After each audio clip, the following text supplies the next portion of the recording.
Good morning friends, welcome to shorthand helpline good morning stenography series में आप सभी का स्वागत है। चलिए स्टार्ट करते हैं। 70 शब्द प्रति मिनट, 80 शब्द प्रति मिनट और 100 शब्द प्रति मिनट का डिक्टेशन 70 और 80 दैनिक जागरण से लिया गया है और 100 शब्द प्रति मिनट हिंदुस्तान टाइम्स से लिया गया है। किसी ने कमेंट किया था कि 70 शब्द प्रति मिनट को यानी कि किसी एक डिक्टेशन को हम फुल स्टॉप और पैरा बोले, तो हम चलिए स्टार्ट करते हैं। 70 शब्द प्रति मिनट को उसी प्रकार से बोलेंगे ताकि आपकी हाईकोर्ट की तैयारी और बाकी जो आप कह रहे हैं उसकी तैयारी अच्छे से हो पाए। तो लेकिन हाँ, वीडियो को लाइक करना और कमेंट करना और शेयर करना बिल्कुल भी ना भूलें ताकि हम इस सीरीज को ऐसे ही कंटिन्यू कर सकें। चलिए स्टार्ट करते हैं। 70 शब्द प्रति मिनट का डिक्टेशन स्टार्ट होगा 3 सेकेंड बाद।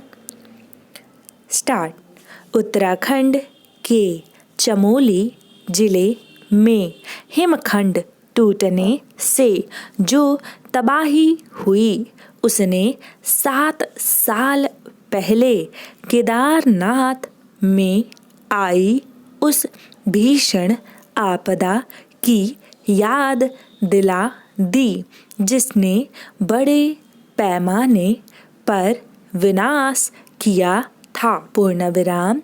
फिलहाल यह कहना कठिन है कि हिमखंड टूटने से पहाड़ी नदियों में जो विकराल बाढ़ आई उससे जान माल का कहाँ कितना नुकसान हुआ, लेकिन ऋषि गंगा नदी पर निर्माणाधीन जल विद्युत परियोजना और तपोवन परियोजना को जिस तरह क्षति पहुंची उससे अच्छा खासा नुकसान होने की आशंका है। पूर्ण विराम।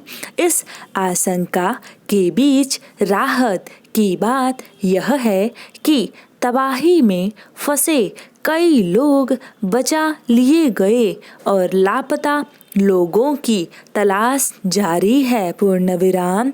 यह दुखद है कि इस आपदा की चपेट में आए सभी लोग भाग्यशाली नहीं निकले, लेकिन यह संतोषजनक है कि बचाव और राहत का काम युद्ध स्तर पर जारी है। पूर्ण विराम।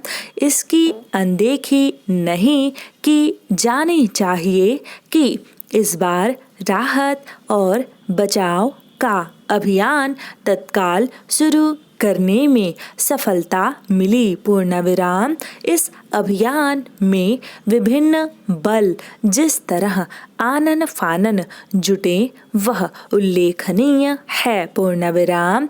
यह इस बात को रेखांकित करता है कि समय के साथ वह तंत्र सुगठित हुआ है जो अचानक आई किसी आपदा के वक्त राहत बचाव का काम करने के लिए मुस्तैद होना चाहिए। पूर्ण विराम। व्यापक असर वाली इस आपदा से हुई क्षति को लेकर लगाए जा रहे अनुमान के बीच यही उम्मीद की जाती है कि अधिक से अधिक लोगों को बचा लिया जाएगा। पूर्ण विराम पैरा। उत्तराखंड के एक और आपदा से 2-4 होने के बाद इसकी भी उम्मीद की जाती है कि उन कारणों का गहन विश्लेषण किया जाएगा जिनके चलते इस त्रासदी का सामना करना पड़ा। पूर्ण विराम। चूंकि इस मौसम में हिमखंड टूटने की आशंका नहीं रहती, इसलिए ऐसा होने के कारणों का पता लगाना और भी आवश्यक है ताकि भविष्य के लिए जरूरी सबक सीखे जा सकें। पूर्ण विराम। उत्तराखंड में विकास योजनाओं और खासकर जल विद्युत परियोजनाओं एवं बांधों के निर्माण की जरूरत को लेकर लगातार सवाल उठते रहे हैं। पूर्ण विराम।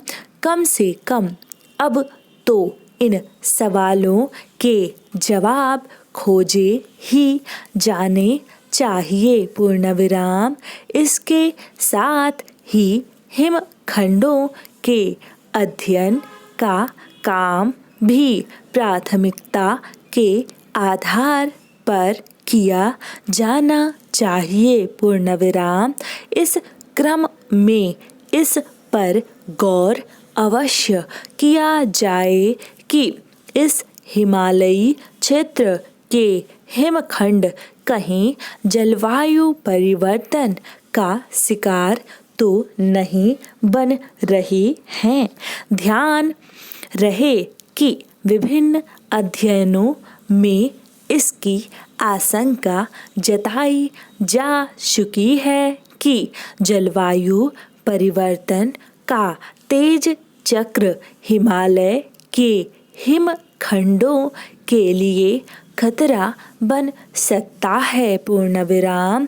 वस्तु स्थिति क्या है, इसका आकलन अब अनिवार्य हो गया है। पूर्ण विराम।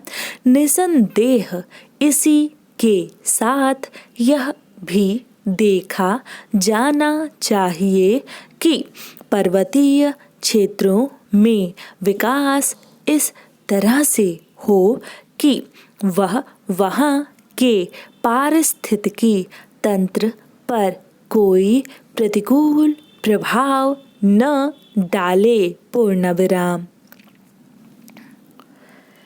70 शब्द प्रति मिनट डिक्टेशन समाप्त हो। अब बारी है 80 शब्द प्रति मिनट के डिक्टेशन की। तो चलिए स्टार्ट करते हैं 80 शब्द प्रति मिनट का डिक्टेशन। स्टार्ट। उत्तराखंड के चमोली जिले में हिमखंड टूटने से जो तबाही हुई उसने 7 साल पहले केदारनाथ में आई उस भीषण आपदा की याद दिला दी जिसने बड़े पैमाने पर विनाश किया था। फिलहाल यह कहना कठिन है कि हिमखंड टूटने से पहाड़ी नदियों में जो विकराल बाढ़ आई उससे जान माल का कहाँ कितना नुकसान हुआ, लेकिन ऋषि गंगा नदी पर निर्माणाधीन जल विद्युत परियोजना और तपोवन परियोजना को जिस तरह क्षति पहुंची उससे अच्छा खासा नुकसान होने की आशंका है।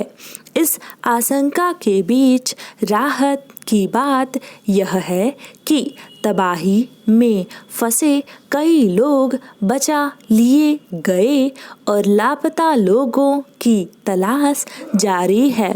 यह दुखद है कि इस आपदा की चपेट में आए सभी लोग भाग्यशाली नहीं निकले, लेकिन यह संतोषजनक है कि बचाव और राहत का काम युद्ध स्तर पर जारी है।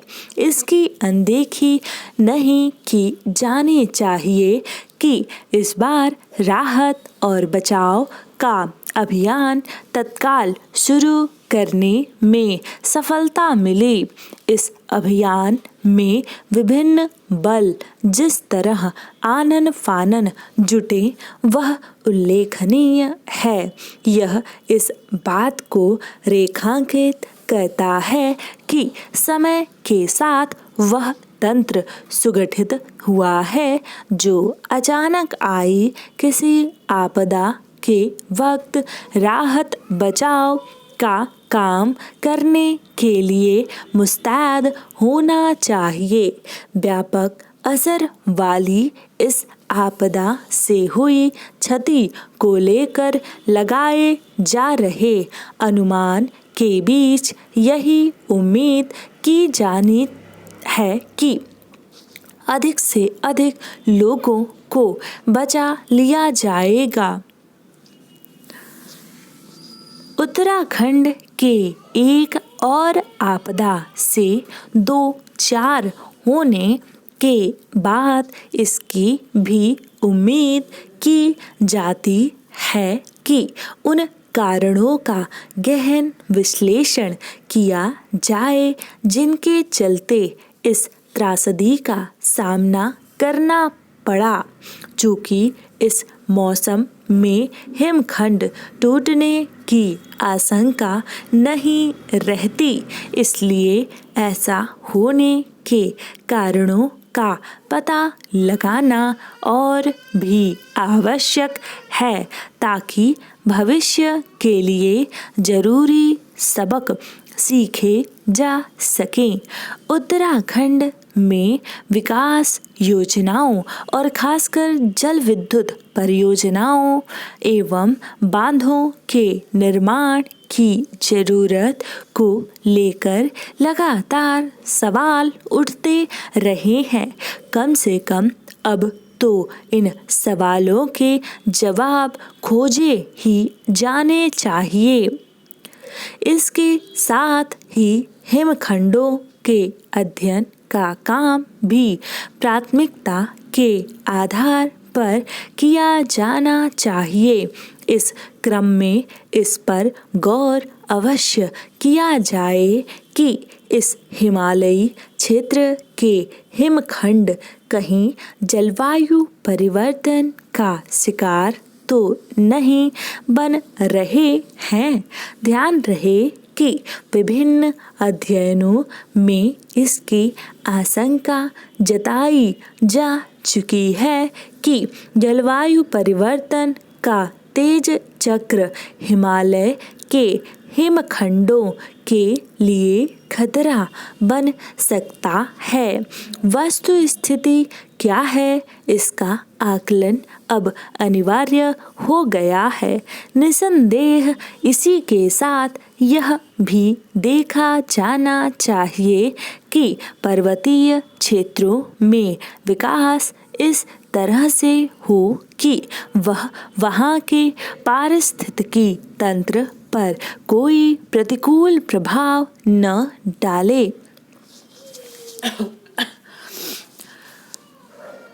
80 शब्द प्रति मिनट डिक्टेशन समाप्त हुआ। अब आ रही है 100 शब्द प्रति मिनट के डिक्टेशन का। कंटिन्यू डिक्टेशन रिकॉर्ड करना थोड़ा सा मुश्किल होता है, तो आप लोग अंडरस्टैंड कर सकते हैं। और प्लीज़ वीडियो को लाइक, कमेंट और शेयर करना ना भूलें ताकि इस सीरीज को ऐसे ही कंटिन्यू किया जा सके। स्टार्ट करते हैं। 100 शब्द प्रति मिनट का डिक्टेशन स्टार्ट होगा 3 सेकेंड बाद। स्टार्ट। अब जब कोविड-19 के खिलाफ टीकाकरण अभियान रफ्तार पकड़ने लगा है और लोग उसके खौफ के साए से निकलकर मार्च पूर्व की जिंदगी की तरफ लौटने लगे हैं, तब संसद से आई एक सूचना सचमुच देश के मर्म को छूने वाली है। केंद्रीय स्वास्थ्य राज्य मंत्री ने राज्यसभा में एक लिखित प्रश्न के जवाब में बताया है कि बीती 22 जनवरी तक कोरोना के कारण देश में 162 डॉक्टर, 107 नर्स और 44 आशा वर्कर की मृत्यु हुई है। पहली कतार के कोरोना वॉरियर्स ने अपनी जान का जोखिम उठाते हुए मुल्क और मानवता के जिस तरह सेवा की है, वह सेवा भावी लोगों के लिए हमेशा एक लैंप पोस्ट का काम करेगी। देश के कुशल मानव संसाधन को पहुँचे इस नुकसान की पृष्ठभूमि में यह आसानी से समझा जा सकता है कि आखिर क्यों टीकाकरण अभियानों में दुनिया भर में इन्हें प्राथमिकता दी जा रही है। एक डॉक्टर या नर्स की मौत देश और समाज की कितनी बड़ी क्षति है। महामारी ने पूरी दुनिया को इसका एहसास कराया है। कोविड-19 ने पूरे संसार को कभी न भूलने वाली पीड़ा दी है, साथ ही कई बेशकीमती सबक भी दिए हैं। आशा की जानी चाहिए कि इन्हें बिसराया नहीं जाएगा। जिन देशों ने वायरस संक्रमण की पहली सूचना के साथ ही भरपूर संवेदनशीलता व सजगता का परिचय दिया।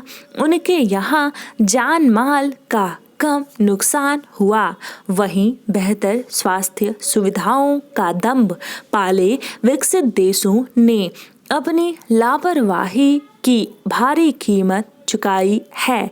अपने देश में भी हमने महामारी की शुरुआत में देखा कि कुछ शरारती तत्वों ने इसका सांप्रदायिकरण करने की चेष्टा की, पर सामुदायिक स्वास्थ्य विशेषज्ञों के सक्रिय हस्तक्षेप और सरकार की सख्ती भरी मुस्तैदी ने जल्द ही इस मनोवृत्ति पर प्रभावी नियंत्रण पा लिया।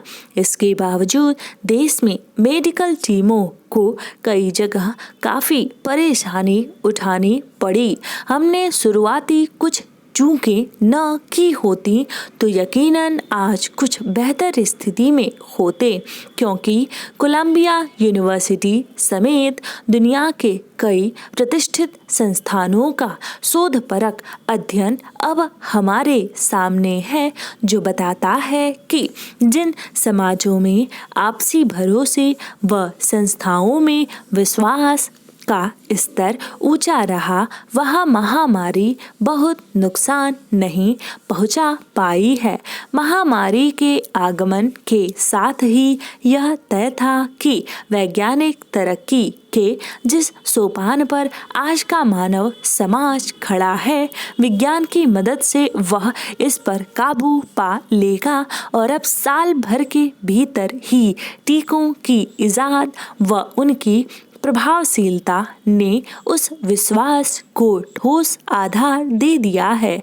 सुखद यह है कि हमारे देश के वैज्ञानिकों ने भी अपनी प्रतिभा क्षमता का लोहा मनवाया, लेकिन हमें नहीं भूलना चाहिए कि कोविड-19 का उन्मूलन नहीं हुआ है और हमारे देश में उसका नया स्ट्रेन भी पहुंच चुका है। इसलिए सरकार व विशेषज्ञों के दिशा निर्देशों को आस्थावान नागरिक की तरह अपनाए रखने की जरूरत है। सरकार ने स्वास्थ्य ढांचे में भारी सुधार के मद्देनजर बजट में अभूतपूर्व बढ़ोतरी करके 300 से अधिक स्वास्थ्य वॉरियर्स सहित उन 1,54,000 मृतकों को अपनी सच्ची श्रद्धांजलि दी है, जिन्हें यह महामारी हमसे छीन ले गई। अब बतौर नागरिक हमें किसी प्रकार की कोताही न बरतते हुए टीकाकरण अभियान को सफल बनाकर अपनी भूमिका निभानी है। डिक्टेशन समाप्त हुआ। मिलते हैं नेक्स्ट वीडियो में। टिल देन अपना ख्याल रखिए और चैनल को सब्सक्राइब जरूर कर लीजिए। धन्यवाद।